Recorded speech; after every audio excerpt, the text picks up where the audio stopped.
नमस्कार, कैपिटल दर्पण न्यूज देख रहे हैं आप और मैं हूं आपके साथ गुंजन। रुक करते हैं आज की बड़ी खबरों पर। भारतीय जनता पार्टी के राष्ट्रीय अध्यक्ष जगत प्रकाश नड्डा जबलपुर में आयोजित शक्ति केंद्र प्रमुख बूथ अध्यक्ष त्रिदेव सम्मेलन को संबोधित किया। राष्ट्रीय अध्यक्ष ने कार्यकर्ताओं से स्थानीय प्रत्याशी को विजय बनाने के साथ ही देश भर में भाजपा को बड़े अंतर से विजय बनाने का आह्वान किया है। उन्होंने कार्यकर्ताओं से भाजपा सरकार की जन कल्याणकारी योजनाओं को जन जन तक पहुंचाने और अपने अपने बूथ स्तर पर 100% मतदान कराने की अपील की है। नड्डा ने कहा कि भाजपा 18 करोड़ लोगों की पार्टी है, लगभग 1,16,000 शक्ति केंद्र है, लगभग 6,40,000 बूथ की समिति है। किसी राजनीतिक दल के पास इतनी ताकत नहीं है कि 2024 में भाजपा अपना ही रिकॉर्ड तोड़कर 400 से अधिक सीटों पर जीत की जाएगी। भाजपा दुनिया की सबसे बड़ी पार्टी है, जिसके 94 सांसद, राज्यसभा में 1500 विधायक और 200 मेयर हैं। आज भारत के यशस्वी प्रधानमंत्री मोदी जी के नेतृत्व में विश्व की 5वीं सबसे बड़ी अर्थव्यवस्था है, जो आने वाले समय में तीसरी सबसे बड़ी अर्थव्यवस्था होगी। ऑटोमोबाइल के क्षेत्र में तीसरे नंबर है। ये आदरणीय प्रधानमंत्री नरेंद्र मोदी जी के नेतृत्व में देश की ताकत है। भारत सौभाग्यशाली है, देश के पास नेता, नीति, नियत और निर्णय लेने की ताकत है। भाजपा पॉलिटिक्स ऑफ परफॉर्मेंस और रिपोर्ट कार्ड को लेकर आगे चलती है। बूथ सम्मेलन में मंच पर विराजमान बहुत ही संवेदनशील और कर्मशील अध्यक्ष श्री विष्णु दत्त शर्मा जी, वीडी शर्मा जी, पदाधिकारी और कार्यकर्ता बंधु और मीडिया के मेरे साथी, प्रिंट मीडिया और इलेक्ट्रॉनिक मीडिया के मेरे साथी, आज मुझे मां नर्मदा के तट पर इस कार्यकर्ता बूथ सम्मेलन करता हूं और साथ ही रानी दुर्गावती जी का उनसे प्रेरणा लेकर के नमन करते हुए अपनी बात को प्रारंभ करता हूं। मुझसे पूर्व वक्ताओं ने आपसे बहुत सी बातें बड़ी गहराई से की है और उसमें मुझे जोड़ने की आवश्यकता नहीं है। वीडी शर्मा जी ने, हमारे अध्यक्ष जी ने आपको संगठन की बारीकियों के बारे में बताया। हमारे मोहन यादव जी ने आपको सरकार ने 3 महीने में क्या क्या किया इसके बारे में एक संक्षिप्त रिपोर्ट आपके सामने रखी है और मैं बूथ के कार्यकर्ताओं को मुझे वार्तालाप करने का सौभाग्य मिला है। मित्रों, मैं बैठा बैठा सोच रहा था कि यहां बैठे लोग, हमारे कार्यकर्ता, आप सब लोग बहुत भाग्यशाली हैं। ये जरूर है कि शायद आपको अपने ही भाग्य का पता न हो कि आप कितने भाग्यशाली हैं। और मैं सिर्फ आपको खुश करने के लिए नहीं बोल रहा हूं, मैं इसलिए बोल रहा हूं कि आप उस राजनीतिक दल के कार्यकर्ता हैं जिसको यह सौभाग्य मिल रहा है कि जब वो चुनाव के मैदान में उतर रहा है तो उसके पहले ही उसके चेहरे पर जीत का आत्मविश्वास साफ दिख रहा है। ये हमारे भाग्य की तस्वीर है। हमने दौर देखे, हमने वो समय भी देखा है जब हम चुनाव में नामांकन पत्र भरने जाते थे तो उसी समय से हमारे मन में प्रश्न खड़ा हो जाता था, जीतेंगे कि नहीं, सफलता मिलेगी कि नहीं, सफल होंगे कि नहीं। और आज जब आप चुनाव के मैदान में उतरे हैं तो आप सफलता की बात नहीं कर रहे हैं, आप वोटों का अंतर की बात कर रहे हैं कि कितने मार्जिन से जीत कर। बताइए, आप भाग्यशाली है कि नहीं है? बोलो भाई, भाग्यशाली हो कि नहीं हो? जो चुनाव में उतरने के पहले इस बात से संतुष्ट हो जाते हो कि जीत हमारी है और इस नारे को लेकर हम आगे बढ़ते हैं, फिर एक बार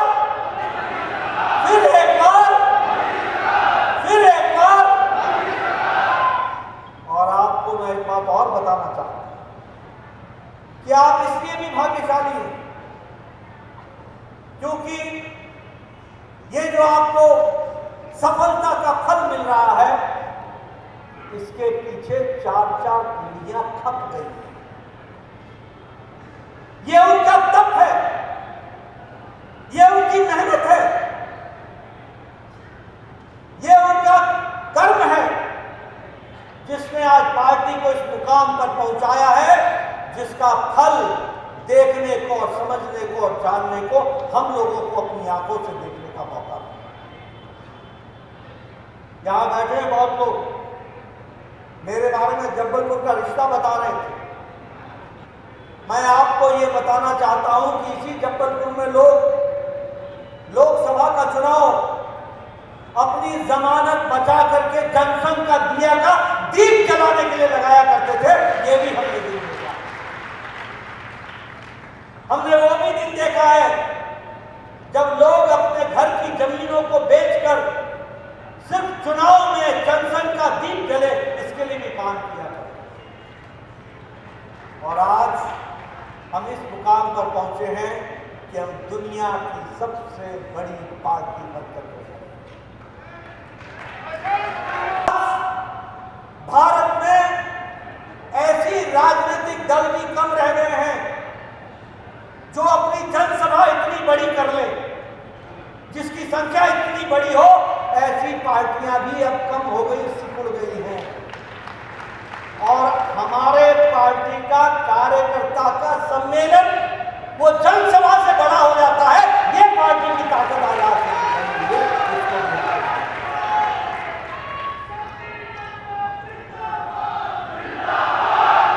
इसलिए मित्रों, अब मेरी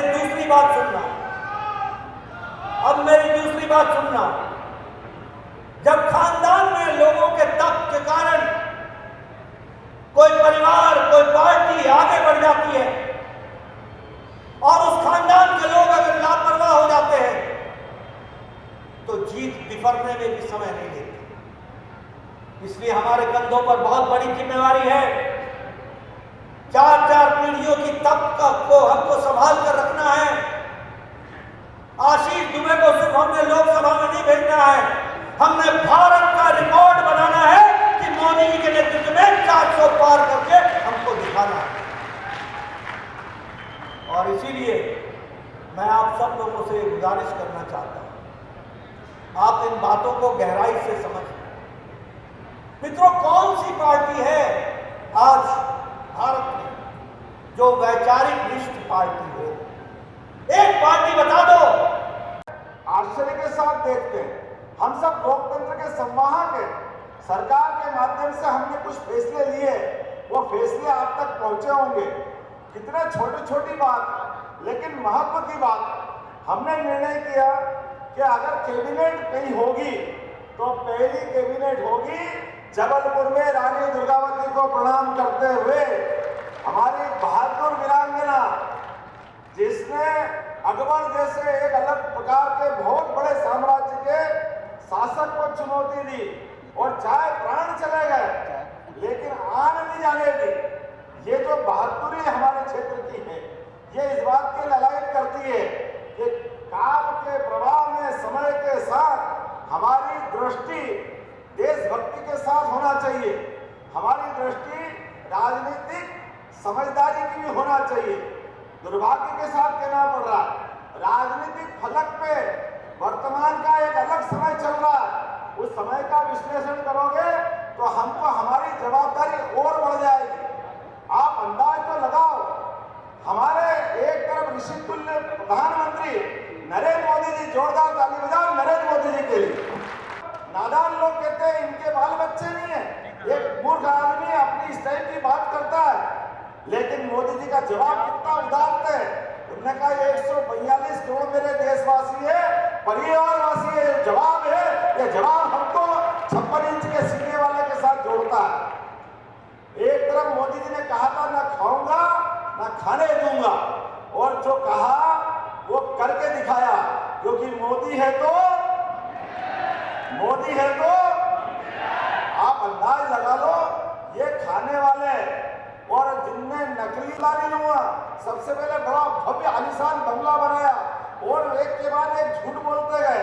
जनता तो जैसे जानती नहीं है, मैं बड़े दुर्भाग्य के साथ कहना पड़ रहा हूँ, इसलिए आपकी जवाबदारी बताना चाहूंगा, क्योंकि हम पोलिंग के कार्यकर्ता हैं। अरे भाई, किसी पे भी आरोप लगे तो लोकतंत्र में हम अगर चुने जाते हैं तो जनता के वोट से चुने जाते हैं।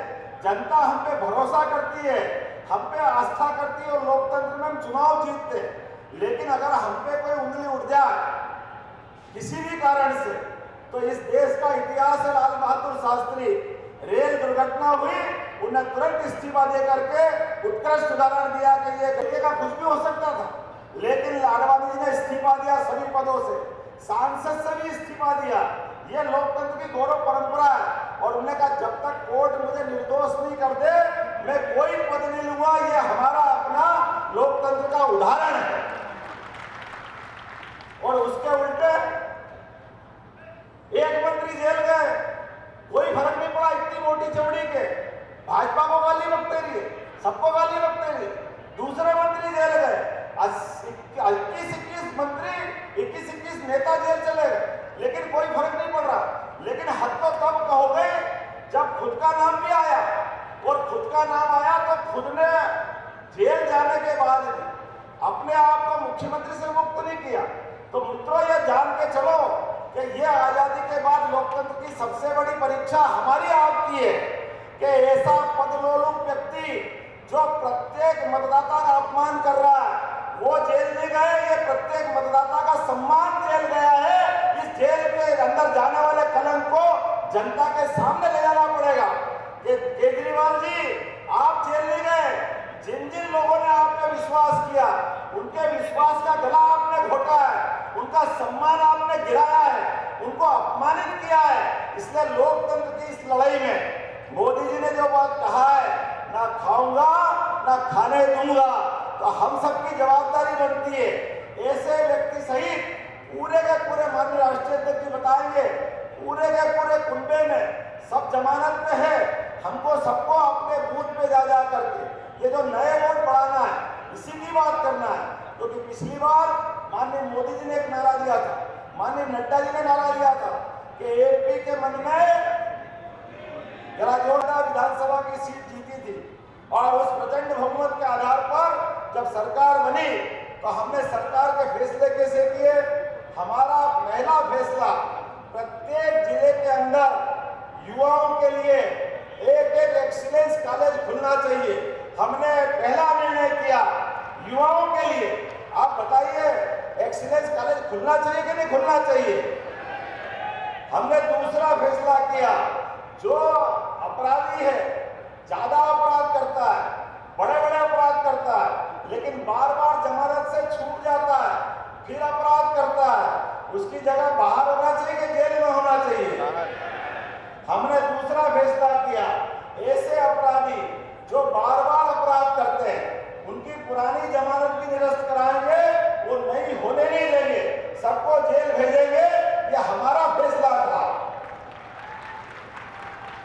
हमने तीसरा फैसला किया कि खुले के अंदर कोई भी ये जो खाने वाले खाए, बेचने वाले बेचे, लेकिन जिनका खाने की इच्छा नहीं हो वो क्यों जाए उधर चक्कर में।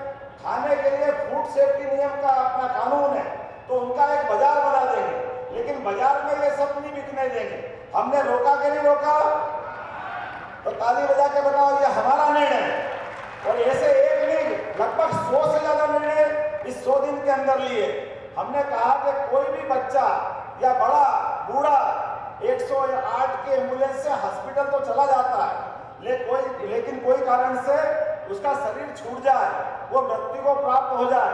अब गरीब आदमी है, गांव जाना है, मोहल्ले में जाना है, किसी स्थान पे पहुंचना है, वो लाश को हाथ में लेके जा रहा है, वो ऑटो रिक्शा में लेके जा रहा है, ठेले पे लेके जा रहा है, साइकिल रिक्शे पे लेके जा रहा है। पूरी मानवता कलंकित होती है। हमारी सरकार में ये नहीं चलेगा। हमारी सरकार ने निर्णय किया, किसी की भी ऐसी मृत्यु होगी सरकार घर तक छोड़वाएगी। ये हमारा अपना फैसला। बोला ये फैसला करना चाहिए कि नहीं करना चाहिए? हमने कहा कि सरकार के आधार। आज की खबर में इतना ही। बने रहिए हमारे साथ कैपिटल दर्पण न्यूज पर। नमस्कार।